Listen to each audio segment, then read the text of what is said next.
I'm going to put you in a dark box for 2 days, and you're not going to get any food, but I promise you, you're going to meet a new family and have a wonderful life when it's all over.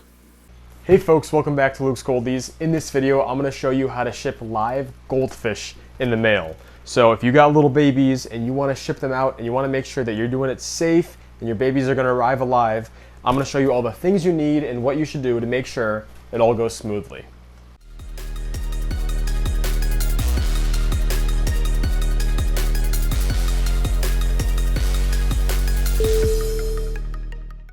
Alright, so if you're going to ship baby goldfish, I'm going to go over the things right now that you have to have. So you're going to have to buy boxes. So I bought these boxes off Amazon. I think I got 25 of them for around $25. They're 9 by 9 by 9 boxes. So it's just a 9 by 9 by 9 cube. These little labels I just made myself. I just said fragile, keep cool, this side up. That's just regular old computer paper. I taped it on there. This insulation, you're going to want to have insulation too. This is honestly a little bit thin. If you could get thicker, that's better. But I just found this off Amazon, and actually the insulation is probably the most expensive part of this of the things you need to buy. But you definitely want to have insulation in there just to kind of give the box rigidity, make it stable, and also to kind of help temperature fluctuations from happening. If you have too many intense temperature fluctuations, it could negatively affect your fish. So you definitely want to have a box, you want to have insulation, and I actually had to pre-cut this insulation to fit this box. It came in these big, rectangles, and you basically have to measure out the sides and cut it to fit in this box. So I cut a bottom panel, side panels, I also cut a top panel right there. So you want to have box, you want to have the insulation, you want to have labels telling the people to be careful with it.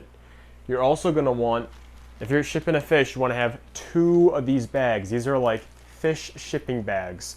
They're very long and they can hold a lot of air inside them. So you definitely want to have 2 because you're going to want to double bag your fish once you get them ready to go. Another thing you're going to want is rubber bands. This is how you're going to basically seal up that twisted bag and make sure that air stays in there. And whenever you're shipping something, you need tape. You need a lot of tape. Make sure you get more of these, more than you think.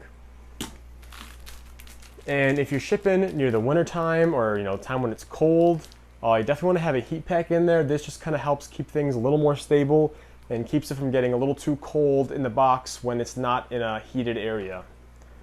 And another thing, this isn't 100% necessary, but it's definitely something I like to use, methylene blue. This just makes sure your fish don't have any nitrogen, ammonia or nitrite poisoning. And make sure they get enough oxygen while they're oxygen deprived in that bag and make sure they survive. It's just an overall good thing you can add in there to help increase the chances of the fish surviving. Okay, another thing you're going to need if you ship fish is some goldfish. So these guys have actually not eaten any food in 2 days. They're probably a little hungry, but if you feed them right before you ship them out, they're going to poop in their own bag and their poop is going to kill themselves. I know that sounds like a tragic way to die, death by your own poop, but it could easily happen because when they poop it releases ammonia and that ammonia will kill them because there's no filter in that bag. And if they're in there for too long and that ammonia builds too high, bye little fishies. You don't want that. So definitely don't want to feed them. They're definitely perfectly okay not eating for a little bit, but they are not okay if they're saturated in ammonia. That will definitely kill them.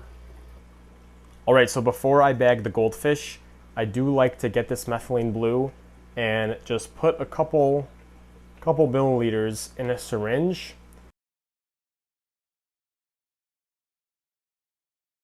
I'm doing 4 shipments, and that will be plenty for all of them. Now I'm going to show you how I bag the goldfish. This is a very important step. This is going to be their home for a couple days. Alright, so I'm going to prepare this bag now, and I'm sorry if I'm blocking the view. I just don't have a really good place to put the camera. So you want to get this bag with some of the tank water, but you don't want it to be too filled. So maybe I want to do a little more water than that. You don't want to fill it up too much, because if you fill it up too much, then there's not enough room for air. That is a good amount of water to have in that big bag. That is good. So I like to just take that and I'll put it right here, and then And then I get my methylene blue, and I'll put a couple drops in the bag. We'll do 1, 2, 3, 4. We'll have that mix around. We don't need that methylene blue anymore. Now what I'm gonna do is I'm gonna pick out the fish that are going in this shipment. Now, typically for fish, you wanna ship them individually, but if you're shipping little babies like I am, it's actually perfectly okay to ship multiple in the same bag, and that's what I'm doing. I'm actually shipping 5 of them in the same bag because these babies are so tiny compared to normal adult fish that the amount of oxygen they're gonna consume and the amount of waste they're gonna produce is basically equivalent to that of not even a full adult goldfish. So I'm gonna select the babies. We got one right there. We drop him in the bag. He's in the bag.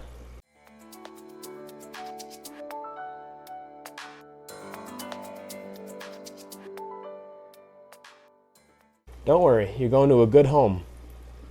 You're going to a good home, I promise. Okay. We got 5 little babies in the bag.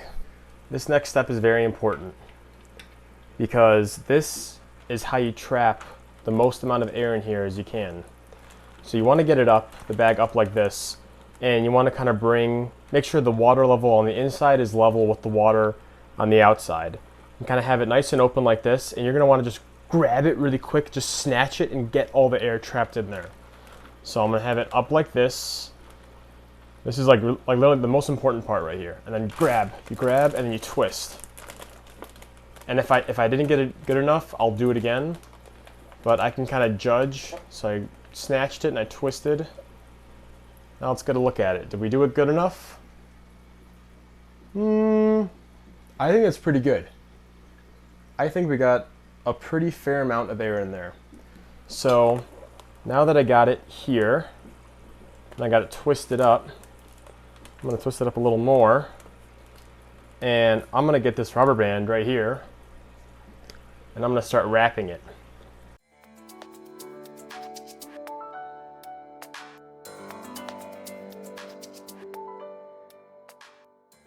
All right, now that was one rubber band, I'm going to do a second one.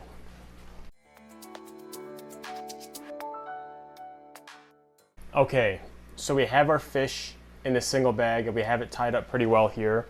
Now what we want to do is we want to double bag it. Now what I like to do is, because these bags have points and it's really better to not have it be pointy, I like to put it sideways into this bag so that these points fold up and it's almost like a square bottom bag. If you can get square bottom bags, those are even better.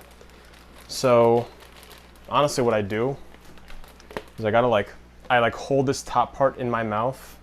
Here, why don't I show you? I hold it in my mouth right here. Hopefully I'm not spreading any disease when doing that, but that's the way I do it. So now we have this like this, and we're gonna try to push it down all the way through, but there's air that's trying to get through and it doesn't want to get through. So I get a little rod. I get this rod and I carefully push it through. And this rod is it's like a solid tube. Now it's easier for the bag to fit through. Okay, then after that I pull the rod out, and then we basically have the corners fold a little, so you're not going to have them get trapped in the corners. And then you want to cover this over, snatch this top again, and then again just twist.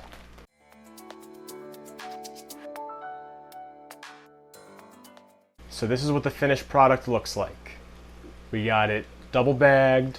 We basically made it into a square bottom by putting it in sideways into the next bag. And we have a majority of the bag air. You want a majority of the bag to be air because it's the oxygen that's really the thing that's most needed right now.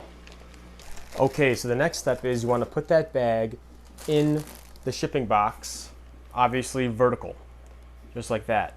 And then you are going to want to stuff around there to make sure that bag doesn't fall over and tilt over. So I just have these old things from other packages that I've ordered, and I'm just going to stuff this stuff all around the edges here to make sure it fills it up, and it also kind of gives it a little bit extra insulation, but mostly just to help make sure that that bag is staying upright. And the next thing you're going to want to do is get your heat pack, open it up out of this thing, shake it up, and then you're going to tape it to the top of this top part insulation. And you want to make sure that when you put the insulation on, it's not directly on top of the bag. If it's directly on top of the bag, it could easily overheat the bag and kill the fish. You want to make sure this thing is like going to be, you're going to obviously take it out of here, but I don't want to take it out yet because I'm not quite ready to ship this. And I'm going to put it right there and put it like that.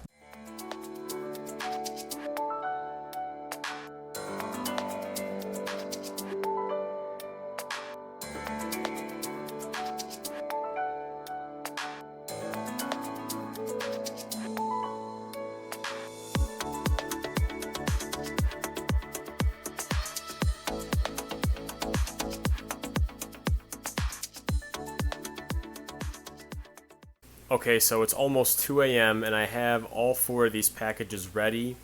I'm going to be shipping them out tomorrow morning. And the last thing I'm going to do right before I ship them out is open up this heat pack, get it set, and then basically just tape this whole thing up and get it ready to go. All right, it's morning time. I just woke up. I got like 5 hours of sleep and I got class in an hour and a half. But now I'm going to do the final part. And I'm gonna wrap these up, I'm gonna set the heat pack, and then I'm gonna bring them to the FedEx location. And then what we're gonna do is we're gonna get our heat pack. These ones are probably a little short, but it's really not that cold right now, so it's not too bad of a problem. But if it's colder, if your area is going through a colder spout, if you're expecting some really intensely cold weather, maybe get a different one, but as soon as you get it out of here, you just want to shake that up.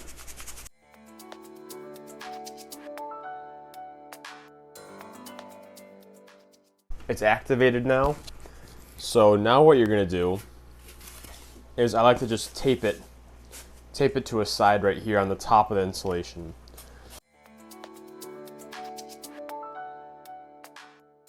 And I'm going to just basically set it down. I'm going to set it down this way because I don't want this heat pack directly on top of that bag. I'm going to go down. I'm going to put down one side. I'm going to put down the other. I'm going to put down this side. I'm going to put down that side. And then we're going to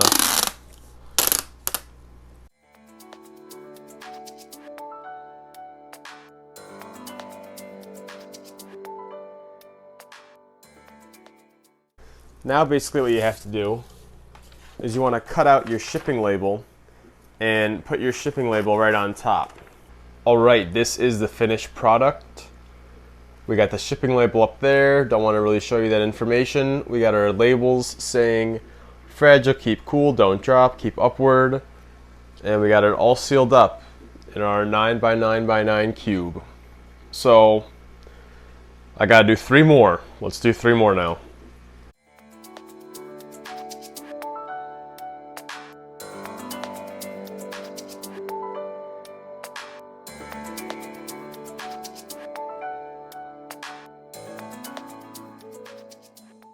Alright folks, we have all 4 packages all ready to go. I'm going to drive over to the FedEx location drop-off place right now, give them all 4 packages, and they will get them shipped out. Again, I like to use FedEx 2-day. Obviously overnight is better because if you can get it there in 1 day, it's better than 2 days. But these guys could survive multiple days, even more than 2 days. Because they're just so small and they don't really use so much oxygen and they don't really produce that much waste, especially if you fast them, that they will be perfectly okay multiple days inside these well-insulated boxes. So thank you for watching, and if you do try to ship your own fish, good luck, and I hope your little fish make it safely to wherever you're trying to ship them to. Thanks for watching, and don't forget to like and subscribe.